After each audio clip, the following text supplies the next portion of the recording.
उस सूरत में फिर फैट्स के यानी चर्बी के ज़ख़ीरे जमा होने शुरू हो जाते हैं जगह जगह। और मुख्तलिफ़ कौमों के मुख्तलिफ़ रुझानात हैं।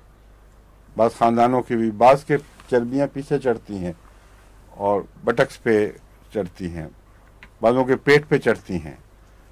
साइंसदानों ने जो तहकीक की है तो वो कहते हैं कि एशियाई कौमों में ज़्यादा पेट पे चर्बी चढ़ने का रुझान है और मगरबी कौमों में सारे जिस्म पर बराबर चढ़ती है।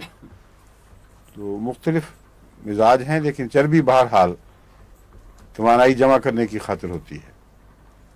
तवानाई जमा करने की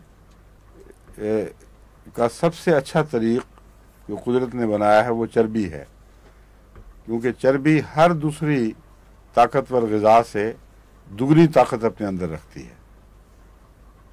कार्बोहाइड्रेट्स और मीठे और प्रोटीन्स ये अगर एक ताकत रखते हैं वज़न के लिहाज से, तो उतने ही मॉलिक्यूल्स में चर्बी दुगनी ताकत रखती है।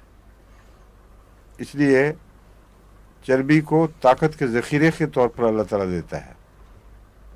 वो अगर गलत जगह जमा हो जाए, ज़रूरत से ज़्यादा ज़ख़ीरा हो जाए, तो यूँ लगता है जैसे कंजूस आदमी ने बहुत बेज़रूरत दौलत इकट्ठी कर ली हो। तो उसको सही मानों में इस्तेमाल करवाने की खातिर ये निज़ाम जो है मेटाबॉलिज्म का, ये दुरुस्त होना ज़रूरी है। अगर ख़र्च ज़्यादा तेज़ हो जाए तो फिर गुर्बत के आसार आते हैं जिस्म पर, जिस्म सूख जाता है। और ये अक्सर ग्लैंड्स की ख़राबी की वजह से, ये भी ग्लैंड्स की ख़राबी की वजह से होता है। ख़ास तौर पर थायराइड ग्लैंड अगर हाइपर एक्टिव हो जाए तो उसके नतीजे में बच्चे दुबले पतले हो जाते हैं, लेकिन उसके साथ ही कमज़ोरी नहीं होती बल्कि ज़्यादा ताकत आई होती है। बाज़ बिल्कुल पतले दुबले बच्चे यूँ लगता है कि ताकत का एक पैक है पूरा, वो दौड़ी फिरते हैं, चैन से बैठ ही नहीं सकते, सारे घर को मुसीबत डाली होती है। और गर्म रहते हैं, गर्मी महसूस नहीं करते मगर खूब गर्म रहते हैं, उनको कपड़ों की भी कोई ख़ास ज़रूरत नहीं रहती। इसका मतलब यह है कि बसा औक़ात ज़्यादातर सूरतों में उनका ये जो थायराइड ग्लैंड है ये एक्टिव हुआ है। आयोडीन अगर किसी को खिलाई जाए तो उससे भी यही इलामतें पैदा हो जाती हैं। इसलिए ऐसे बच्चों के थायराइड ठीक करने के लिए आयोडम बेहतरीन दवा है। और 30 ताकत में कुछ अर्सा दी जाए तो अल्लाह ताला के फजल से बड़ी नुमायाँ तब्दीलियाँ पैदा कर देती है। तो सब अमराज की नौइयत को समझें, उनके ताल्लुकात को समझें, तो फिर मरीज़ देख के कोई ज़्यादा लंबा अरसा तहकीक की ज़रूरत नहीं रहती। अब देखते हैं और शनाख्त हो जाता है। अब ग्रेफाइट्स की बाकी बातें बताता हूँ। इसमें औरतों में बिलअमूम 2-3 बातें बयान की जाती हैं जो वाक़यतन मैंने तजर्बे में देखा है। अक्सर मरीज़ औरतें जो ग्रेफाइट्स की हों उनमें यही रुझान है। मेंसेस स्कैंटी होते हैं, कम, और बाज़ दफ़ा ताख़ीर से, और कम भी होते हैं और इनका वक्फ़ा भी कम होता है, यानी 5 से 7 दिन की बजाय 2 या 3 दिन तक सिर्फ रहते हैं, और कम भी होते हैं। और एक वजह मोटापे के साथ जो ताल्लुक़ बांधा जाता है, हो सकता है ये भी हो। अगर मेंसेस ठीक हो जाएं तो ज़्यादा खून का अखराज होगा और एनर्जी का स्टोर निस्बतन कम होगा। मगर जो भी वजह हो, बहरहाल मोटापे के मुतालिक बयान किया जाता है कि ये दवा है। दूसरे डिस्चार्जेस, और इसके डिस्चार्जेस एल्ब्यूमिनस होते हैं, विसिड जैसे चिपचिपे से, और इस पहलू से ये अपने एक्जीमे में भी चिपचिपे अखराज से ही पहचाना जाता है। ग्रेफाइट्स की एक्जीमे की बात ख़ास जगह हैं जहाँ ये ज़्यादा तौर पर एक्जीमा दिखाता है। एक कानों के पीछे और सर के बाद हिस्सों में भी, फिर कोहनियों पर, हाथों में, जोड़ों पर, और वहाँ जहाँ भी इसका एक्जीमा होगा उसमें चिपचिपा सा मादा ज़रूर निकलता है। और وہ پھر نکل کے پھر وہ تہ بناتا ہے اوپر چپچپا مادہ جم کر. تو صرف اس سے بعض دفعہ ایگزیمے کی پہچان نہیں ہوتی، اس میں اور بھی دوائیں کام آتی ہیں. دوسرے کہ ایگزیمے کے مادے کو کون ہاتھ لگا کے دیکھتا ہے کہ چپچپا ہے بھی کہ نہیں، اس لیے اندازہ ہوتا ہے دیکھ کر شکل سے.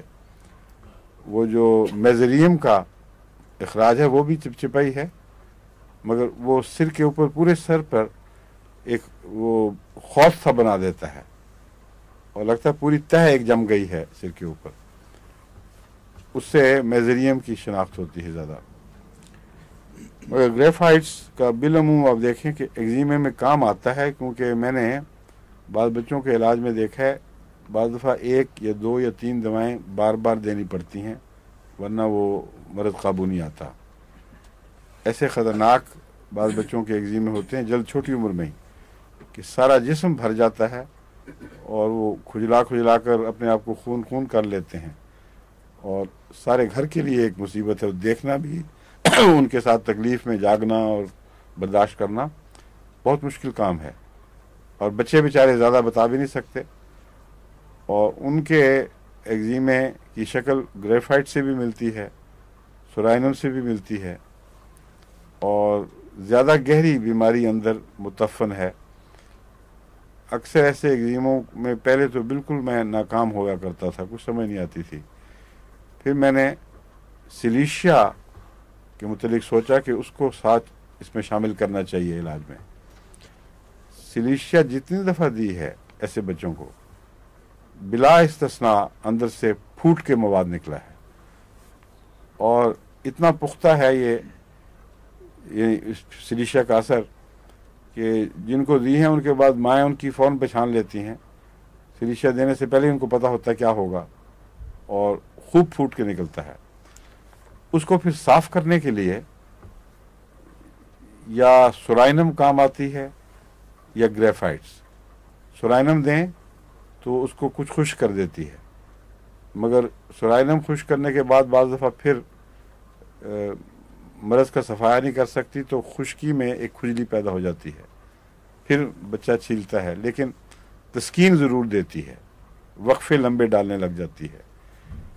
یہاں تک کہ جس بچے کو ساری رات نیند نہیں آتی تھی اور انگریزی گہری دوائیں دے کر زبردستی چھڑانا پڑتا تھا، ان کو نارمل طریقے پر اسی کمبینیشن میں پہلے سلیشیا، اس سے مرض نکلا باہر، پھر سورائنم، اس سے وہ سکون ملتا ہے، پھر وہ سونے لگ جاتا ہے. بعض دفعہ 6-8 گھنٹے تک بھی اس کو نیند آنے لگ جاتی ہے. پھر وہ بیدار ہوتا ہے، پھر اس کو اسی قسم کے اخراج نکلتے ہیں، اور سلیشیا بہت دہرائی بھی نہیں جا سکتی. ایسی صورت میں گریفائٹس بھی ایک مددگار دوا کے طور پر کام آتی ہے اور کچھ اثر ضرور دکھاتی ہے. تو اس طرح بعض دفعہ جب اونچی طاقت دینی پڑے اور بار بار دینی ہو، مجبوری ہو، تو بہتر یہی ہے کہ بعض ملتی جلتی دواؤں کو ایک دوسرے کے مددگار کے طور پر استعمال کریں اور بیچ کے وقفوں میں دوسری دوا دے دیں. ایسے بچوں میں بعض دفعہ جب بے چینی بڑھ جائے تو آرسنک کی بھی ضرورت پیش آ جاتی ہے، اور 1000 طاقت میں آرسنک بہت اچھا اثر دکھاتی ہے. وہ بے چینی کے لیے بھی اچھی ہے اور خشک ایگزیمے کے لیے بھی. آرسنک کا ایگزیما خشک ہے، بس جب وہ خشکی کی طرف مائل ہو اور بے چینی ہو اور بدن میں بعض دفعہ بتاتی ہیں گرمی کا بے احساس کپڑے اتار کے پھینکتا ہے، وہ بظاہر آرسنک کے خلاف ہے، یعنی اس کے باوجود آرسنک کام کرتی ہے. میں اس لیے کہہ رہا ہوں کہ آرسنک میں جلن تو ہے، لیکن